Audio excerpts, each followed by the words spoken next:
Hey guys, thanks for joining me for another episode of the Warrior Dads podcast. Today I have the pleasure of speaking with Dr. Mike Simpson.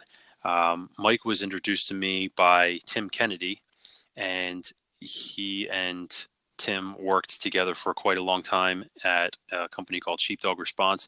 And when I learned who Mike was, started looking into him a little bit more, I knew I wanted to get him on the show.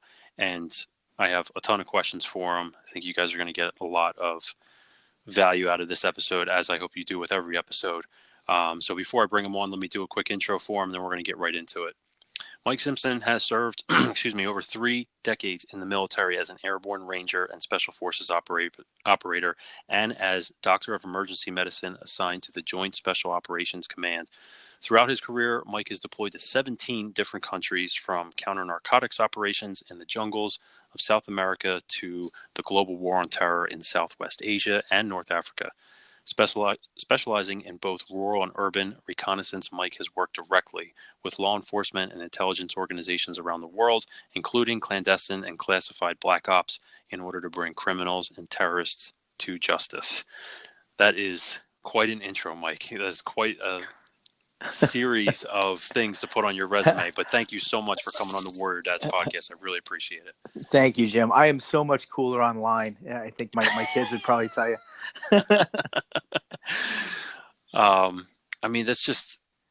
It says over 3 decades, but exactly how long were you involved in the military?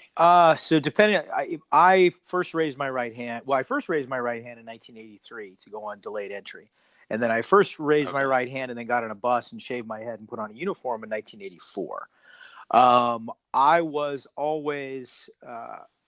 always had a haircut and a uniform from 1984 to 2016. Now, part of that time, a very, very brief period of that time, was in the Florida National Guard between my first enlistment and my second enlistment. And then depending on how you stack up my time when I attended the Uniformed Services University, I have a really, just without making a long story even longer, basically when I retired, I had to have multiple experts weigh in on how much time I had for retirement. And then in the end, ultimately, actually they did, even though all the paperwork was right, they did get it wrong, and they tried to pay me for 4 less years. And I actually had to get Senator Ted Cruz's office involved to get them to kind of recognize their mistake. And a lot of that, it's confusing, and we could do a whole episode just on it, and it's not really worth exploring. But basically, because I went to medical school at the Uniformed Services University, which you're on active duty while you're going to school, but they've created this little gray area where it's, do those years count or not? And basically, they only count after you've gone over a certain time. You have to have a letter to show it. It's really strange. It's about a 4-beer conversation telling you about the inception of that university.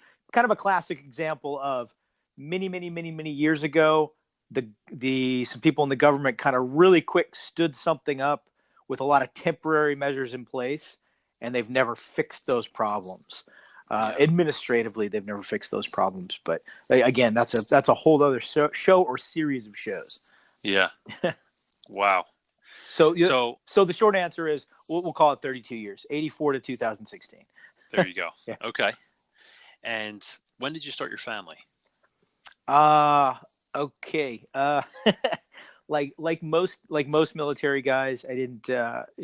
That's one thing I wasn't really successful at in my first go round. Oh, okay. So I have 2 sons. Zachariah is 17. Daniel is 11. But my wife, best friend, soulmate, the woman I will go through eternity with, my wife Denise and I were married in 2010. So. Okay. So 2010. So okay. Yeah. So just doing the math. Yeah. So 2010, but you were still in for another 6 years. Yeah. After you had gotten together with her, but you were in for quite a while when you had, is it Zachariah you said? 17? Yeah. He's 17 now. Yeah. So you went from being a Ranger, right, into SF, which is Special Forces, right? Correct. And then went into medical school, if I remember right. And so when so when you had Zachariah, how was that? Like you just mentioned, I guess like a key point where you said a lot of Mhm. guys aren't successful with that the first go around. Yeah. How was that having Zach and then still being in the military? Did you have any deployments after that? What was that like? I did. Balancing new fatherhood and then being Uh, in the elite units of helping out the military. it was challenging. Zach was born um, actually at a very kind of opportune and convenient time for me because I was still in SF. I was a senior medic in the company. In fact, I was the senior medic in the company at the time, and I had transitioned to do a year of what they call B team time. So that's time in the company headquarters.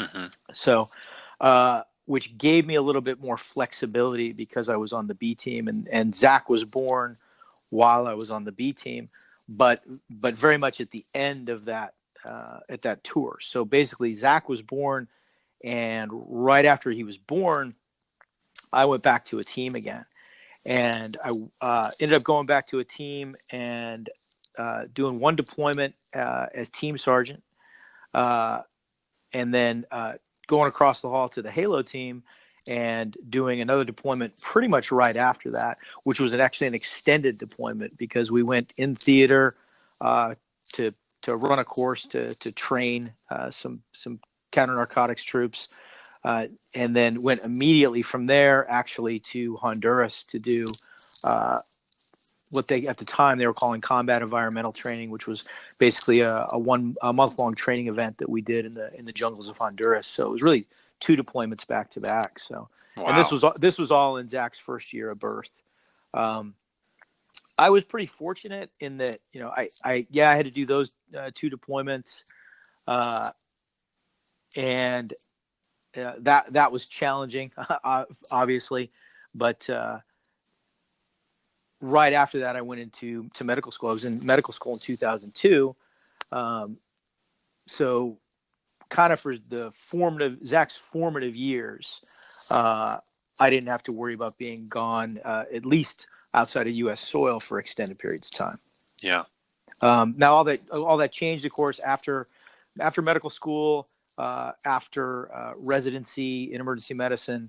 By the time my youngest Daniel was born, and I separated and ultimately divorced from their mother, that's when the global war on terror deployments just started up. So it was a little bit of a different animal for me because having two kids who I wasn't living under the same roof with, and they were used to, I was living in North Carolina, they were living in Texas at the time.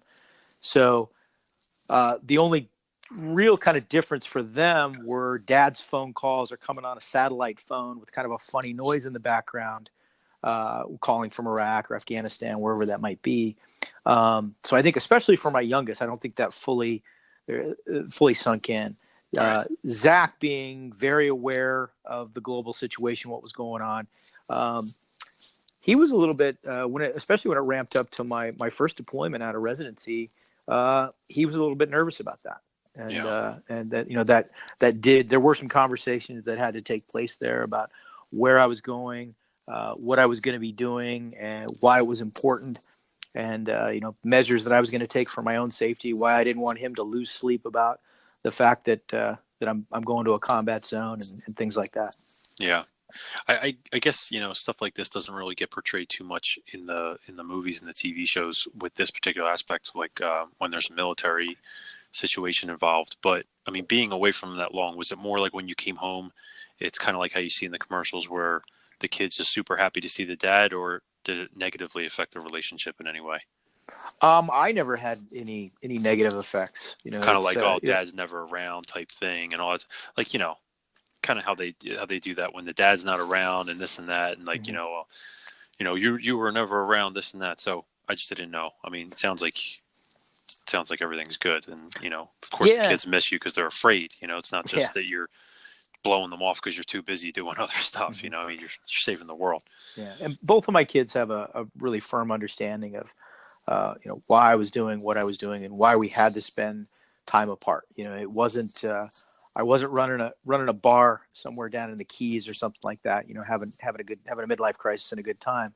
This was I was doing my job, and I was being part of something larger than myself, and that's something Right. that I always tried to instill in them. That they family is the most important thing in the world to me, but a part of that is ensuring their safety and the safety of their children and their children and their children for generations to come. So that means giving a part of myself to something larger, and I've always tried to instill that in both of them. Are you encouraging both of them to join the military? Actually, not at all. I'm not trying to discourage. I'm not trying to encourage. I really don't weigh in on it. My thought process being that was something that I found completely for myself. I didn't have any active military role models growing up in my family. My dad was in the United States Navy years, almost a decade before my birth, and it wasn't something that we really talked about a lot. So it was something that I kind of figured out in my own journey, that something that I wanted to do and I was suited for. And I always felt like uh, that if it was something they were going to do, that it had to be the same way. Mm-hmm. Far too often, and I can point to multiple. Uh, I could call out multiple individuals and potentially embarrass them, and I don't want to do that. But there were several times in my career that I encountered individuals who were really solely in the military because they were following in their father's footsteps. One in particular, his father had been one of the founding members of Delta Force, and Wow. the kid was well, and to be honest, the kid was a horrendously bad soldier. We ended up kicking him out of the Ranger Battalion. Uh, Oh, years so you were later, with him. So yeah, you actually, yeah. yeah, this he was in my section actually. Wow. Years later, we had another kid came in whose father was uh, not at the time, but since I think his father has actually been inducted into the Ranger Hall of Fame. Very well known Ranger, Vietnam veteran, exceptional reputation in the Ranger Regiment. And this was a kid who lasted a matter of a month in the Ranger Battalion before getting his walking papers. And I remember looking at those kind of from the outside at the time, and I'm not classifying everyone who falls into that category in the same basket by any means. But I remember thinking of both of these guys, like, they're only here. I'll bet they were basically pressured into this. They were either pressured into this actively their whole life, or there was a void there, right? Because dad was gone all the time, and this is a way to seek dad's approval. Mm-hmm. Kind of be an armchair psychiatrist at the time. I remember thinking Right. that. And again, that Yeah, doesn't like either apply the dad's actually actively pushing them, or they think that that's the path that they need to take right, because right, their dad did it. So they feel like, well, I'm looking up to my dad. I want to do what he right, did, which right. is, which is sweet in a sense, but the same sense, like I think what you're saying, you have to want to do it. And Yeah, then also from a safety perspective and a team perspective, right? I mean, you're talking about, like, we're just using the Rangers as an example. mm-hmm. You can be endangering the guy to your left and the guy to your right, your comrades, right? You could be endangering them if you're, like you're saying, you're not a good soldier. You're not just putting yourself in danger, but you're Mm-hmm. putting potentially other people's lives in danger because you're not going to be there to help them. Exactly. The way I look at a military career, uh, I feel at the end of the day, it has to be inspirational, not motivational. And by that, I mean, it has to be organic. It has to come from within. Yeah. You have to be inspired by your own desires, your own needs, philosophically, emotionally, and everything else. If it's motivational, if you're motivated by what your dad wants, or motivated by a need to measure up, or motivated by getting college money, or motivated because the judge gave you an opportunity to go in the military or stay out of prison. Those are all, at the end of the day, although you might find your inspiration through that initial kick and find out that is the life that's meant for you, at the end of the day, inspiration is what's going to carry you through. Because you Right. can't, and that's a tenet. That's something I didn't really learn until I transitioned from the Rangers to SF. And it's kind of a whole tenet of SF selection is we're not going to motivate you. We're not going to yell at you. We're not going to be behind you, pacing you, saying, go faster, go faster, go faster. You're going to have to inspire yourself to reach all these goals. And in doing so, prove that you're the type of person that can do that under stress, under duress, and measure up and be a valuable member of a team. So you got to be a self-starter instead of like you got to create your own. Well, I mean, in this context, it's almost like motivation's a bad term. Not that it is, but motivation comes and goes in my experience. And so, yeah, you have to create your own motivation, but you have to have that self-discipline coming from that place deeper inside you that really wants to do it instead of just getting, motivated here and there. Like, okay, yeah, let's go, go, go. And then you're not all in all the time. Exactly. And you see it in athletics. You see kids who were dominant athletes in high school when they were motivated by an amazing wrestling coach or football coach or basketball coach, whatever it might be. And then either in their college years or maybe even in their early professional years, you don't see that level of performance because once that external motivation has been removed, they don't have the inspiration. They have the God-given talent. They have they have the skills, but they can't make good on it for whatever reason, and you hear about these kids all the time that have the promising high school athlete just ran over everybody, was just absolutely amazing. And as soon as they're left to their own devices, you hear all these horror stories about them getting in trouble off the field or off the court, whatever it might be. And they're just not measuring up. And it's, they've been motivated for a long time, but once it depended on their own inspiration to reach those goals, they were distracted by other things. Yeah. I mean, you probably even see that in your own profession though, right? I mean, Sure. how many cliches are there of kids going into fields such as, being a doctor or a lawyer or something like that? It's high paying when you talk about motivation, money being the motivation there. And maybe it's because their dad's a doctor, their dad wanted them to be a successful lawyer or what have you. But it's not really what they want, right? They're just doing it for the money. And then eventually they're just not going to be happy in that role. So, I mean, that's just kind of taking the same idea and just applying it to a different career, essentially. No, 100% correct. It applies to so many different things. If you're going to pursue medical school or law school because of a prestigious title and the number of zeros before the decimal point, that's not going to carry you very far, because at the end of the day, it has to be a career. It has to be a life that you're committed to, or you're just not going to survive. Yeah. But that career led you down a bunch of cool different paths, right? I mean, you were on the show Hunting Hitler. Yeah, I was. Right. That's something that wasn't actually in the intro, but that you were on the show Hunting Hitler. Tell everybody a little bit, if they've never seen the show, and just a little bit about what that was and how you got into that. Actually, how did that? Yeah, I'm actually curious myself. How did that show come about? The way the show came about is when the former Soviet Union, of course, when the Allies rushed into Berlin at the end of the war, at the close of the war, found what was left of the bunker, pulled everybody out of the bunker, says, where's the Fuhrer? The former Soviet soldiers were led to a pile of a couple of remains that had been incinerated with diesel fuel, and said, this is Adolf Hitler and Eva Braun. They collected up these remains. They were taken to Moscow, where they resided for decades in the old Russian archives building in Moscow.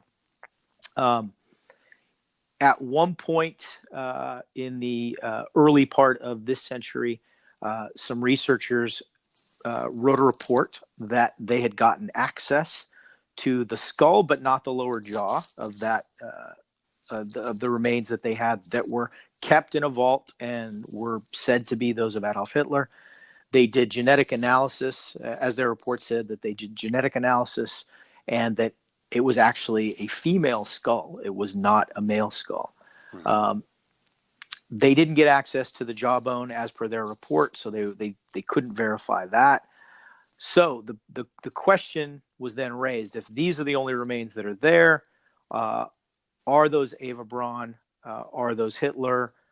Were there any eyewitnesses? Is there any other way that we can identify these remains? And that's the first season of Hunting Hitler, which I was not on. That was largely what they were exploring for the first few episodes. Were there any specific eyewitnesses who gave testimony, who said they either saw Hitler die or saw his body immediately there afterwards.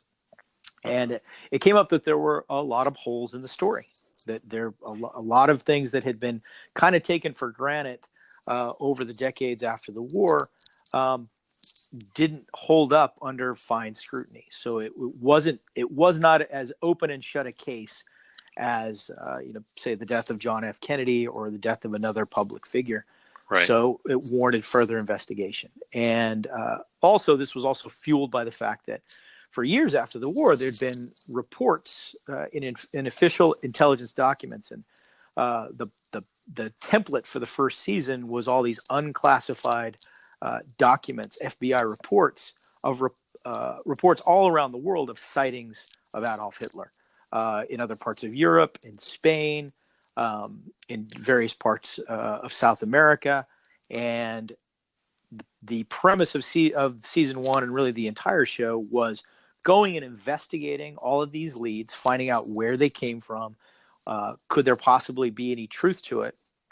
What the premise being is, had Hitler faked his death? We know that he used doppelgangers. We know he used body doubles. One of the body doubles, there's a picture online. If you Google Hitler death picture, there's a picture of someone who looks like Adolf Hitler out in the street, not a burned body. That's one of his doubles. And if you click on it, it'll tell you that's one of his doubles. So we know that he used doubles.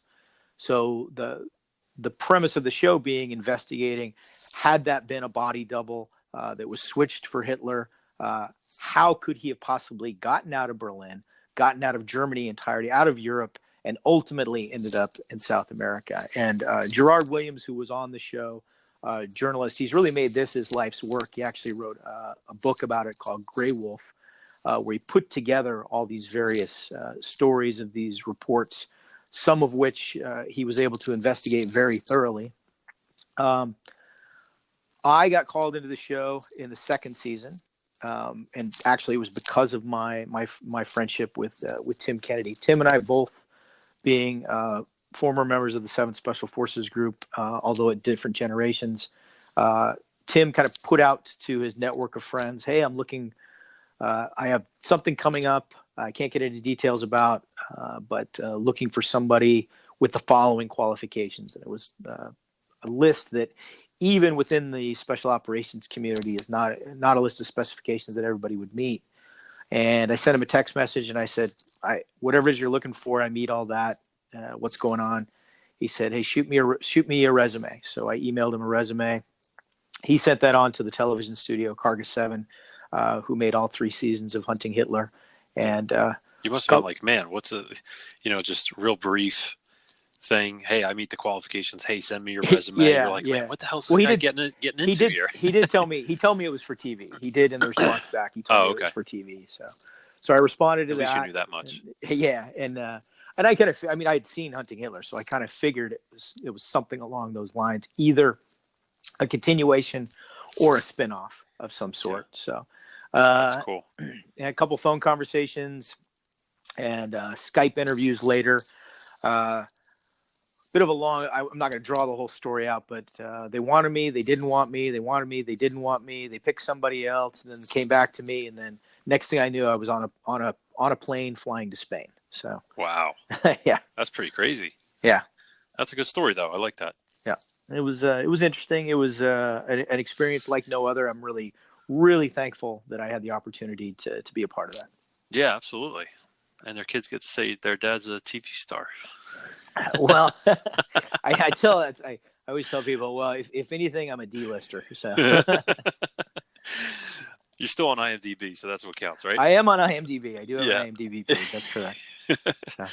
So transitioning more to the father side of it, mm-hmm. for all of this. So how did spending that much time? So this, we obviously talked about the fact that, and anyone hears you talk, they can hear this in your voice, is that you're so passionate about all of the stuff that you've done, all of your career experience, and of course, rightfully so. But it's greater of a calling for you than just doing 4 years and then getting out, right? Or 6 years and then you're just out, right? You were in for a really long time. So what experiences did you take and transition that into fatherhood? So you So you're back home, you're spending a lot more time with your family, you're spending time with your kids, you're developing relationships, you're helping your boys grow. Mm-hmm. What were some of the things that you took from the military and instilled into your family, or how much of it did you take from your experiences, from your background, and put into your family life? Because like you said, I mean, you had the example growing up, Mm-hmm. and I've heard you in other interviews. You had a stepfather, correct? When you were 2 years old, he came Yeah. in the picture when you were 2. Mm-hmm. So you had a stepfather. It sounds like you had a really great relationship with him, and didn't have a strong presence of the military in your family. So you Mm-hmm. have that side where you have just I guess if you would want to just kind of like say general term or general family upbringing, Mm-hmm. and then you have all of this military experience and you've seen a lot of stuff. How do you I've heard of other people having that jaded sense or like viewing the world in a different way after seeing certain things. So how did you transition into family life and talk to your kids about that kind of stuff? Because I'm sure they had Mm-hmm. questions, but then it's just also life lessons, and I'm just intrigued about that. Great question. I think a lot of it for me had to do with I look at it in kind of there's kind of two piles where I see it. Kind of in general day-to-day military life. If I would have gone my entire career, and, say I had never deployed to war, never gone to combat, or never even gone to see kind of the conditions of some of the countries that I traveled in that aren't necessarily up to first world standards. Even if I had never done that, even if I had only served stateside, I think the things that I try to impart to my kids just from my day-to-day interactions with my mentors and role models in the military, those who made either a positive or negative impact on me, is first and foremost is respect. And that's something that I've really tried to impart on my kids is respect yourself, respect others, earn the respect of others. It's not something you're just entitled to. You have to earn that respect and Mm-hmm. continue to earn that. You never get to rest on your laurels because, I earned your respect with one great, incredible act. So now I can just coast. No, it's not that way. You have to continue to earn somebody's respect, continue to be worthy of their respect. And you have to give respect to others until such a time as they do something through action or inaction that proves they are not worthy of that respect. Mm-hmm. And even in that case, you have to have so much respect for yourself that you're not overtly displaying disrespect or disdain for someone. Yeah. Personal accountability. That's the big thing that I was taught from the time as a private is if my equipment is not clean, serviceable, and the proper equipment, that's on me. Yes, my squad leader is going to check me, but I'm gonna take an ass chewing and do some push-ups if my stuff's not ready. If I'm not physically ready, if I am technically and tactically not capable, I can't engage my targets. I'm And your kids personally know these responsible things for too, that. right? They know all these things. It's whether not necessarily I'm not necessarily teaching them how to breach doors and stuff like that, although it's come up. Uh, but just to me that translates into doing your homework, or if you're going to work a job, doing your job properly. Or keeping your room clean, Keeping right? your room clean, operating a motor vehicle, doing your personal hygiene. At the end of the day, you're personally responsible. This is, there's nobody to point to. People who have personal responsibility go very far in life. People who think the world owes them something, or think that their current station in life is because of the action of others, they don't go far in life. And again, it's kind of the flip side of that coin of inspiration versus motivation, right? If I totally survive on the motivation of others yelling at me, then I don't deserve any credit for anything.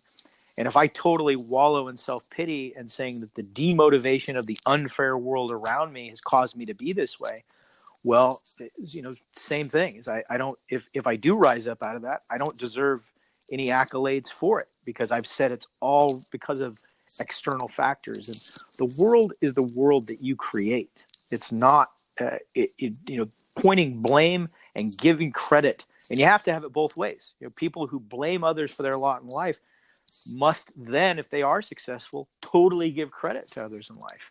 Yeah. And I tell my kids that's not the way life is. It's at the end of the day, you're responsible. So, respect, responsibility, personal accountability, and a big thing for me, and I learned this. I'm in the process of actually writing a book, and this is one of the things that I dive into very deeply.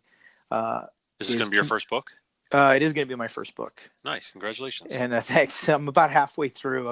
I'm a little bit stalled right now. I'm taking a little bit of break before I go into the second half. But yeah, one of the big things I talk about in the book, I talk about all those things, but I also talk about communication. And communication, for me, that's been a big key in parenting is communication. And, military units live or die based on communications. And I think a huge portion of parenting is your kids are going to, as long as you're communicating with your kids and saying, hey, this is what I expect from you in plain terms, not, this isn't hey, guess what I'm thinking, and it's not just about, well, see the example that I'm giving for you. It's also about, taking time out, in television, we call it an in the moment, where you turn to the camera and you go, well, the reason I'm doing this is because of this. Mm-hmm. It's the same with parenting. You take a moment, there's teachable moments throughout the day, and you take that moment, you very clearly communicate to your kids, hey, this is, you see this is going on over here, or you see what I'm doing right here. This is why. And, and this is a lesson that I didn't learn until my mid-20s, but I want you to know it now. And always being very clear, or striving to be very clear in my communications as to what I expect from them, what they should expect from me in my role as a father, what I expect from them in their role as a child and young men, and getting increasing responsibilities, but at the end of the day, ultimately falling under my jurisdiction, as it were. So I would say all of that I just described, the respect, personal responsibility, the communication, those are all the things that even if I would have only done a 4-year tour in the military, never deployed anywhere, those are the lessons that I would have taken. And that's aside from traveling the world and being in combat and everything else. I love all that.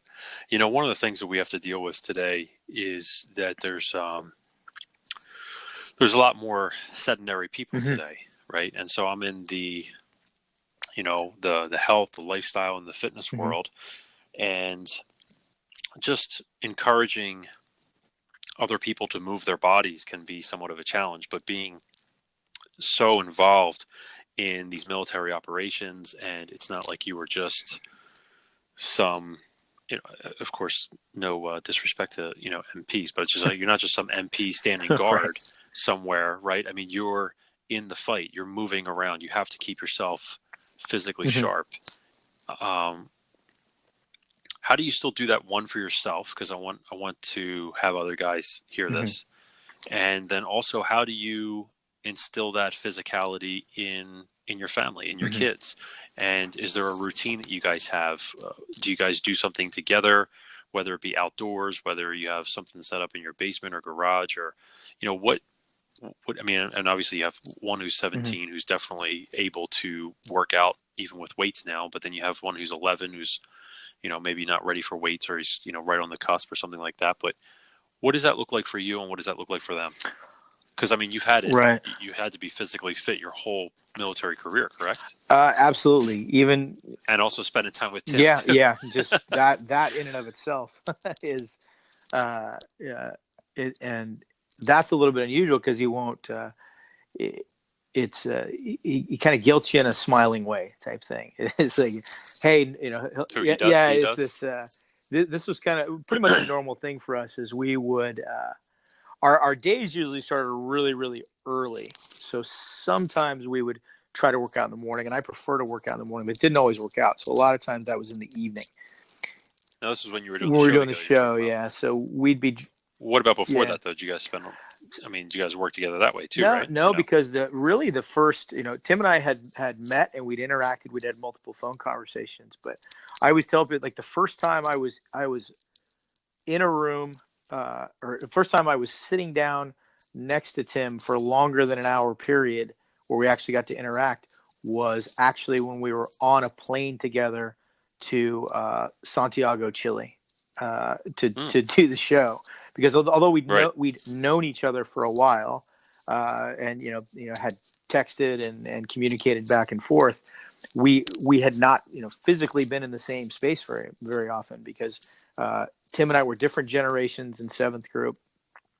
We very briefly had some overlap at a gym where we trained at Greg Thompson's Team Rock in Fayetteville, North Carolina. And then moving to Texas, I actually got his contact info from a mutual friend, which is the way we started conversing. And it was about the time that I was starting out working as a ringside physician and cage side physician. I wanted to get his perspective on some stuff. And we had a lot of conversations, and then kind of kept in touch after that. And we're of course friends on social media. Ran into him at a couple of MMA events where he was cornering Colton Smith, a mutual friend of ours, and a couple other times. But really, the longest time we ever spent together, and the only time we traveled together, was on the show. So For the show, like you say. So how do you keep yourself healthy now, or how do you keep yourself fit now? It's challenging. It does get challenging as you get older. I'm actually right now. So I started about a week ago, and this is going to stretch for me till the end of February. I had a really bad period during the holidays, as most people do. Largely self-inflicted, but had some factors there as well. So I'm getting back on the horse now. And for me, what it consists of is I do pretty vigorous cardio every morning, which currently for me, that's the Peloton bike. And then I'll do something in the line of functional fight fitness in the evening, whether that's going in my garage and hitting the heavy bag, or of course Tuesday and Thursdays I'm going to jiu-jitsu. Now, were you going while were you sick over the holidays? I did get sick over the holidays, and I traveled, so it was kind of a combination of things. So do you allow to take some time off? Because like, my son and I were actually, this is our second go around of reading The Way of the Warrior Kid by Jocko Willink, right? And there's a part in the book that we were actually just reading yesterday where the main character, Mark, who's 10 years old, says, I'm tired and I've been doing a lot of this and that, and I've been doing jiu-jitsu and pull-ups and yada, yada, yada. And he's like, and his Uncle Jake's encouraging him to just keep going. Just keep going. Don't stop. And you hear Jocko on his podcast for, if people listen to that, and I've heard a number of them, but, I think the general thing with Jocko is like, just get after it. Don't take a rest day. Just try one more day. And then if you really need a rest, then do it. Right. So I do get his message and I get his point, but then of course people have that 0 to 100 mentality. Right. And they hear Jocko's message and they're like, just go, man. Like, and even if they feel their body breaking down, they just feel like they got to push through it and man up and do all this stuff. So it's like, did you still go to jiu-jitsu? Did you still do your workouts? Like, especially with the mental capacity of how you've had to push yourself in your military career, how does that now transfer over into civilian life and the way you treat your body now? It's a little bit, it's become a little bit more difficult, especially as I've gotten older, and I know that in the way my recovery has changed. But I can tell you this is the great thing about Jocko's philosophy, and I agree with this, is if you plan rest days, you'll end up doing more rest days, because life is going to give you unplanned rest days for whatever reasons, external requirements, right, or illness or injury, whatever it might be. So that's why I tell people it's perfectly okay to plan. Well, I'm going to do something every day, right? And I get emails about people, hey, do you think I'm overtraining? And this guy sent me his 7-day routine. I was like, absolutely, you're overtraining. some people train very successfully 7 days a week for weeks and months on end. Some people can do that. So most people's body requires a little bit more rest. So what I think Jocko's philosophy kind of is, hey, just plan to work out every day, and then non-negotiable roadblocks will come up on certain days that you can't do it, and boom, there was your rest day. Mm-hmm. Right. So that's just going to kind of happen naturally. And that's actually what I did this last week. Is I didn't plan. My plan was I'm going to do heavy cardio or semi-heavy cardio every day, and my plan was actually to do that up until next Friday, where I've got some time requirements that I knew I wasn't going to be able to do it. So all total, I was going to have 14 uninterrupted days of working out without a break. Yeah. That was my plan. So that's what I did. And then I ended up having, after the 7th day, I ended up having a kind of an unplanned break in that because of some external requirement stuff that prevented me from having to get up and immediately be somewhere. Yeah, but I like but that you can with not planning rest days. I really like that. Yeah, because you can adjust to that, and you can have. I think planning active recovery days is a lot better idea, and I think you get a lot more longevity out of it. And that can mean, well, I do 6 days a week of some type of two-a-days, and 2-a-days for me are not like they were 20 years ago. 20 years ago, two-a-days for me meant a 5 to 8 mile run in the morning, and then lifting in the afternoon.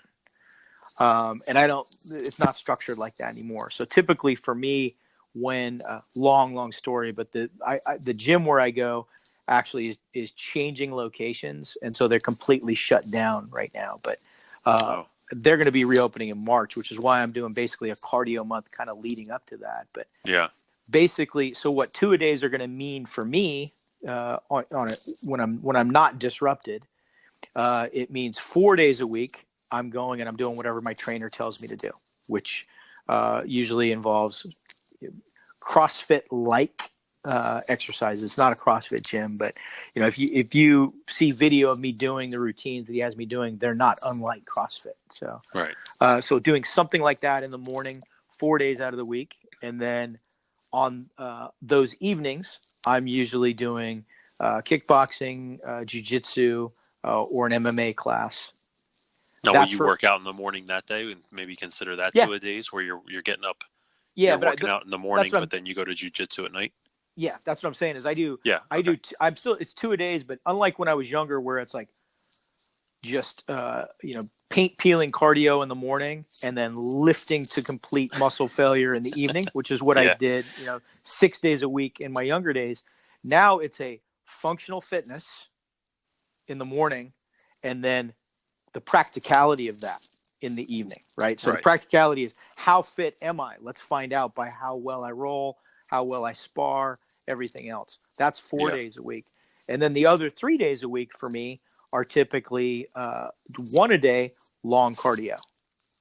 And I plan that as a 7-day workout routine, but inevitably what ends up being happening is one of those days will get interrupted, right? So it ends up being six days over the course of a few months. It ends up being an average of 6 out of those 7 days, and I got some rest days in there. Sure. But there's no reason, because of the workouts that I'm doing, because I'm not getting a lot of extended cardio when I do my strength and fitness routines in the morning.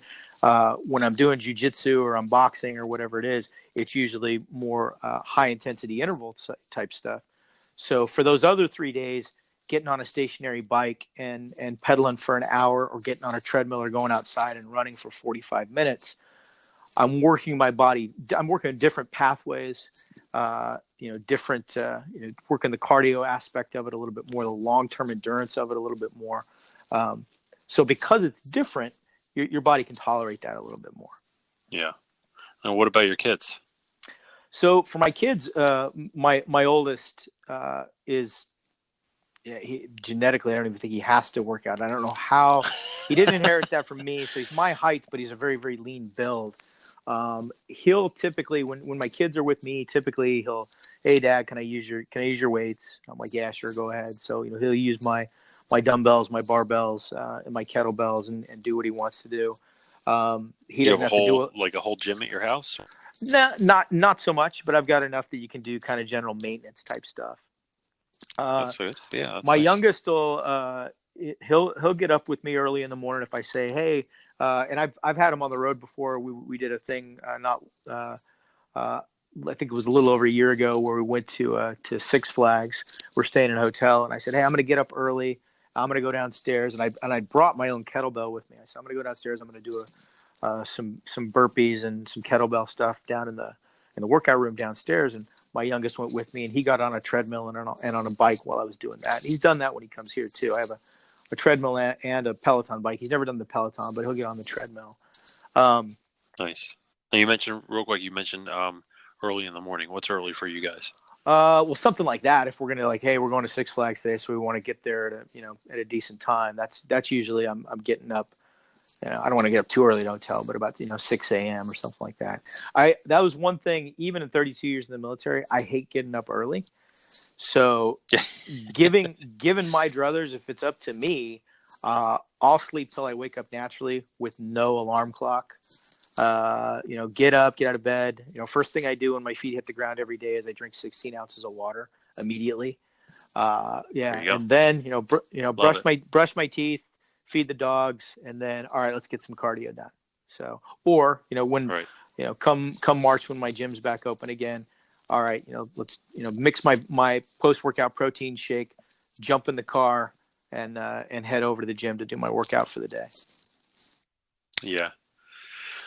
I like that. So your 11-year-old to go downstairs and do that with you. Do either one of them do jiu-jitsu with you? No, that's been because they of course live in San Antonio, and my oldest kind of got a little bit soured to martial arts. A few years ago, he had a longtime friend and classmate that was doing martial arts, whose mother was friends with his mother. Convinced each other, hey, this would be a great thing for him to go do. And he did that for a couple of years. It was at a kind of a strip mall McDojo type place that exactly the type of place. Anybody who listens to my podcast, when I talk about the type of martial arts place that you should avoid, like literally all the red flags were there. Not like this is sketchy, going to steal your money, or something bad's going to happen. What are two of those red flags? What are two of those? So big red flag is you can't tell you're 3 clicks into their website and you still have no idea what martial art they teach. Okay, that's a huge red flag. Yep.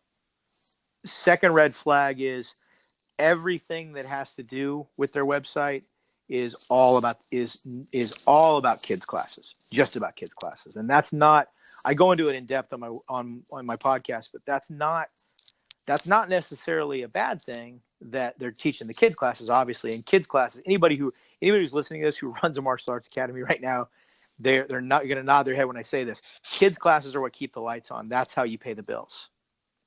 100%. Okay. But usually what that means in a lot of places, not necessarily everywhere, is a lot of that stuff is watered down, and it's daycare dance class for about an hour. It's not practical martial arts.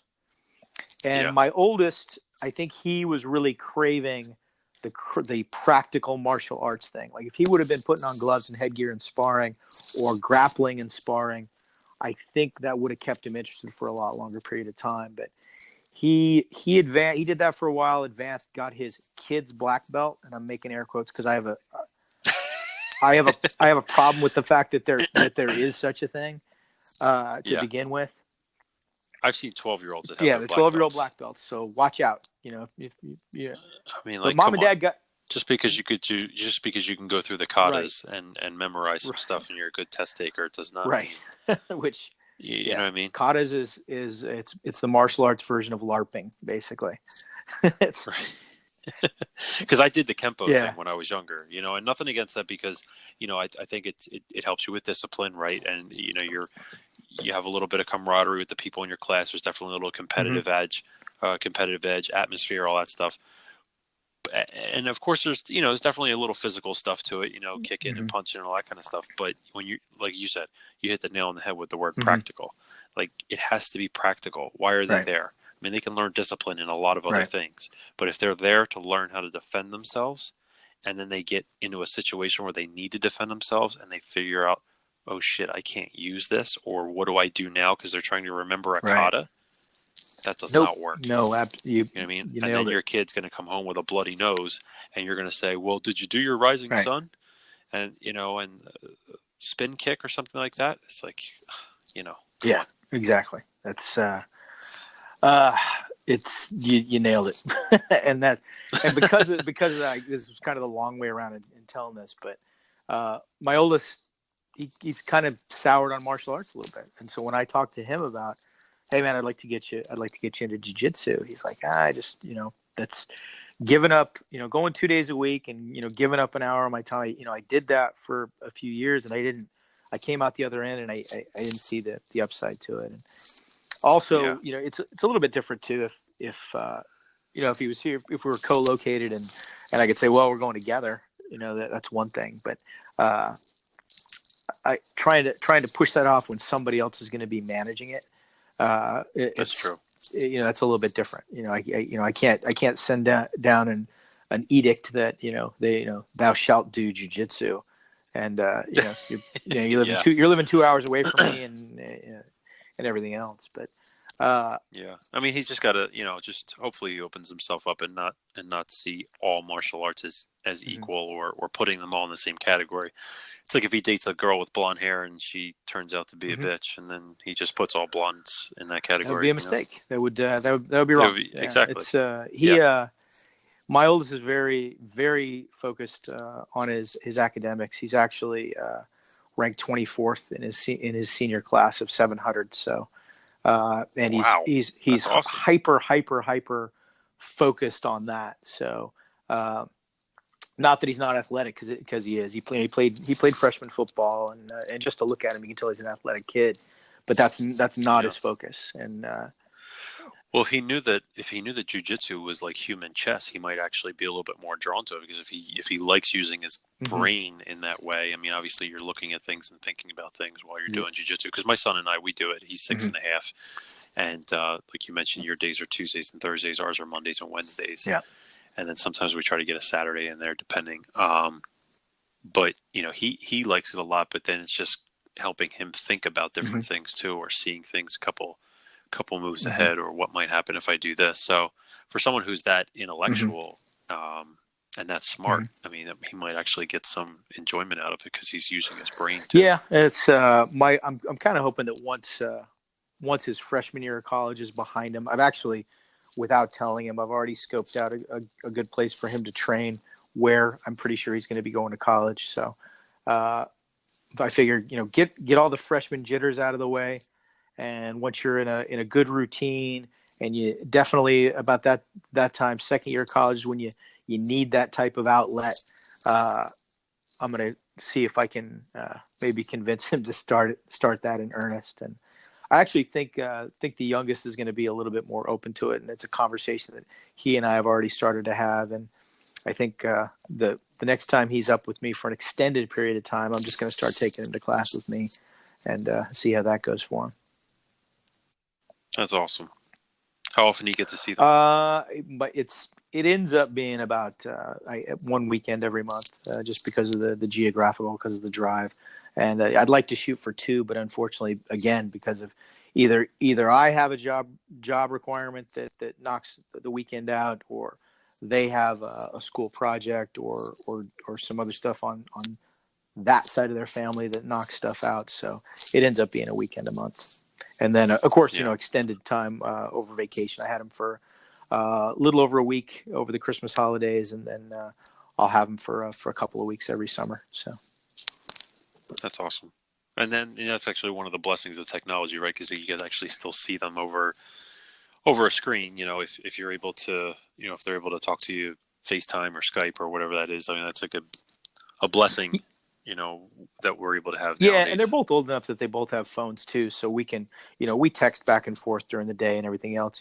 Probably that aspect of our relationship is probably a lot like, parents whose kids are living under the same roof. They're texting me, or both of them have a very similar sense of humor to mine, and they'll see things, or memes or whatever that they know that I'll find funny, and they'll text it to me during the day, or I'll see something, take a picture and text it to them. So yeah. Nice. All right, Mike. We're getting towards the end here, but as with every episode, I end with 10 questions for our guests, and these questions were inspired by James Lipton and Bernard Pivot. James Lipton. Okay. Yeah. I'm ready. Ready? Hit it. Who is your hero? Who is my hero? My wife is my hero, because I think the hardest job in the world is putting up with me. And the thing is my wife is so amazing, and I volunteered to put myself in danger when I joined the military. She volunteered to love me unconditionally, not necessarily everything that went along with that. So, the fact that she dealt with that as an outstanding military spouse, and never, her lip never quivered, and she was always, even to the point of when I got a phone call and was getting on a plane 12 hours later to fly from Texas to link up at Fort Bragg, to get on a plane, and I knew it was going because I was watching the news when I got the call, and we were in a brand new house that not even everything was ready to go yet, and that she put up with that and never questioned it. That's wow. She's truly heroic. That's awesome. What excites you? The future excites me. Every day excites me, because every day is better than the last. It really is. Everything you reflect back on all the great things that have gone behind you, and every day there's new challenges, and every day things are just getting better and better. Regardless of what the news says, regardless of what people say or social media says, this world really is getting better and better every day, and that excites me. Nice. What turns you off? Negativity and lack of personal responsibility. I think people that blame, I think blamers are worse than haters. When it's, hey, I'm this way because of this, or I'm this way, people that make excuses, I've got no time for that. Yeah. What is your favorite sound? My favorite sound, laughter is my favorite sound. Although what is your least favorite? A close second is the minigun out of the starboard window of a Chinook as you're coming off target. That's a very close second. Very close second. It's very specific too. Yeah. Does that sound anything like laughter? It kind of does. It sounds like maniacal laughter it sounds like the laughter of Ares, the god of war. Right. What is your least favorite sound? Whining. Not crying, not like human tears, but whining. Just, that's, I can't stand it. What is your favorite quote or saying? My favorite quote or saying? Oh gosh. Man, if you hadn't asked me that, I would have something ready, because I do quotes on the podcast every time, and I have so many. I think Miyamoto, the one I did on the very first episode, Miyamoto's Musashi's quote of today is your victory over yourself. Tomorrow is your victory over lesser men. I think that's the one that kind of sticks with me the most. Would be that one, because that's the one that tends to come up the most. Yeah, I like that. I'm gonna have to rewind that and write that one down. In a couple words, what should a dad be? Present. And by that I don't mean, physically you can't always be present, but so I'm not saying as a dad, hey, if you're geographically separated, or you're legally separated from your kids, that you're a bad dad. But being present in your mind, that in your actions, that you're not just who you are. You're a father. So be aware of that, and be aware of the obligations, because it is, I've had a lot of titles I was proud to earn in my lifetime.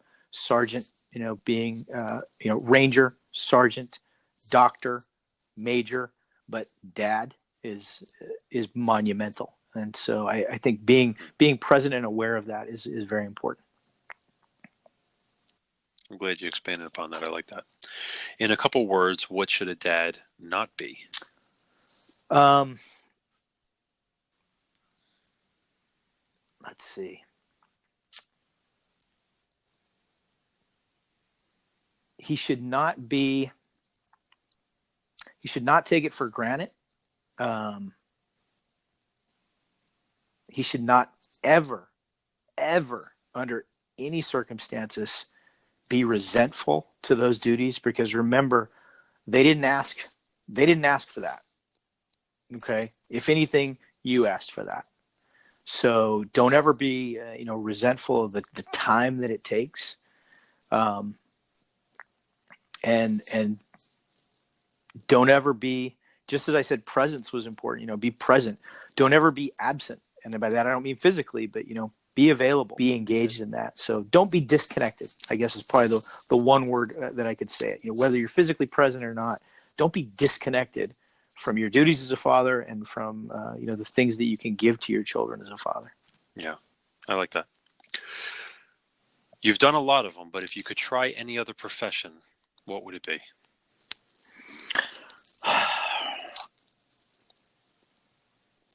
I often think that if I could turn back time and start jiu-jitsu at an earlier age, I would have liked to have tried fighting at least on an amateur level.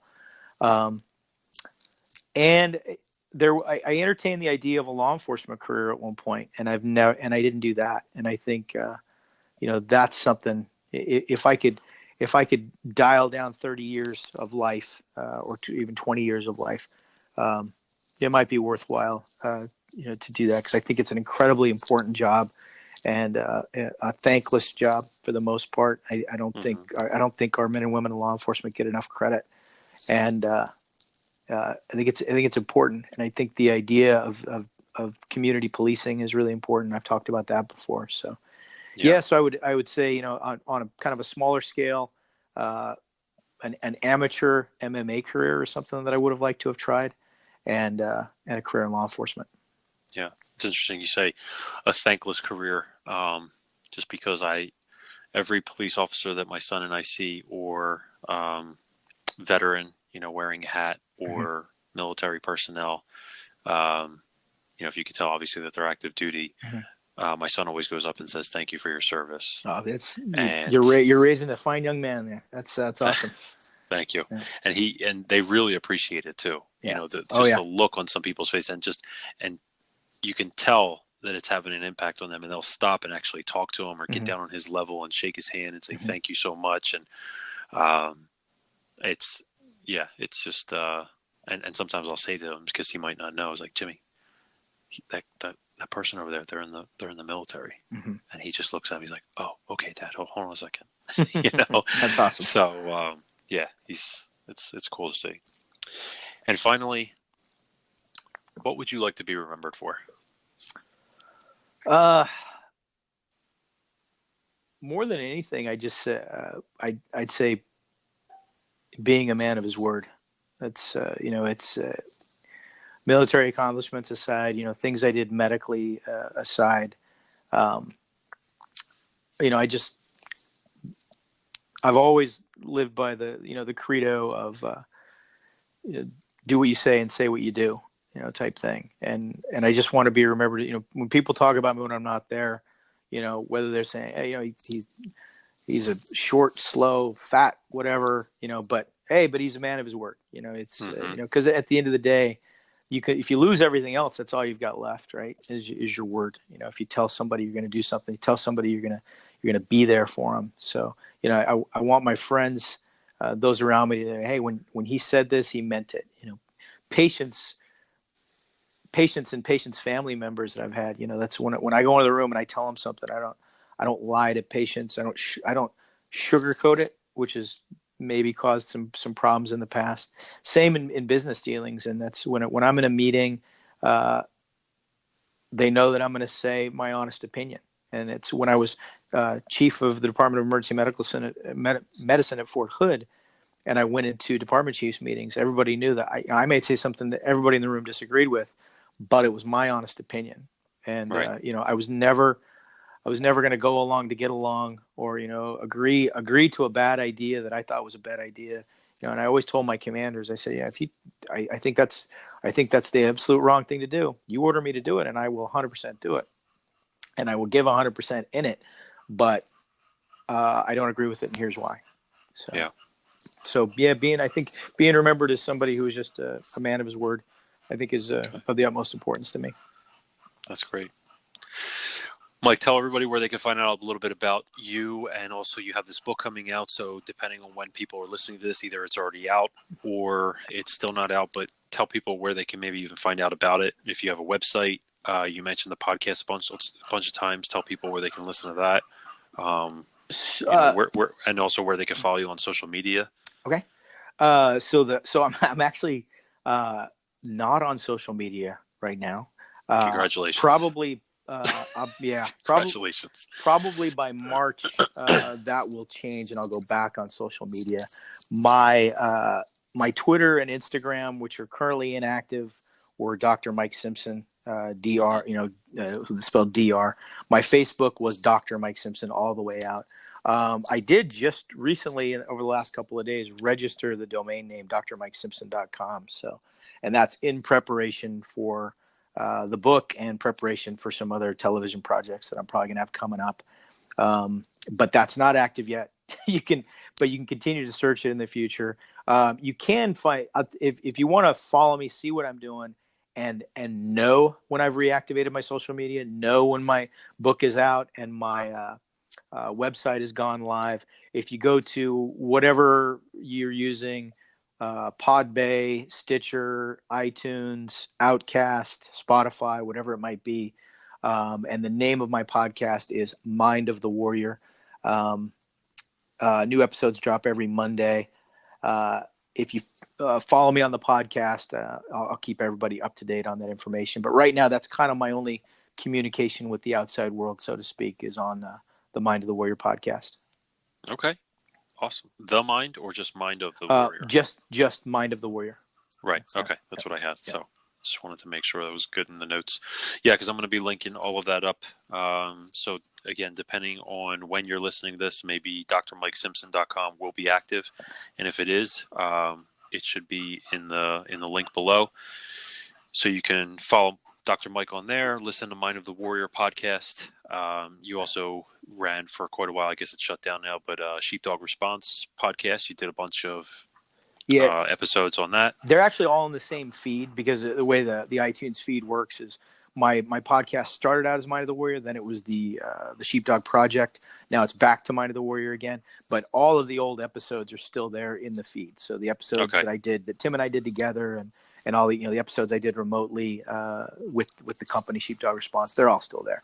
Yeah, because I think you did like 7 first, or I don't know how many it was, but yeah, the Mind of the Warrior podcast was like X amount, and then it goes to Sheepdog, and now back to that. Cool.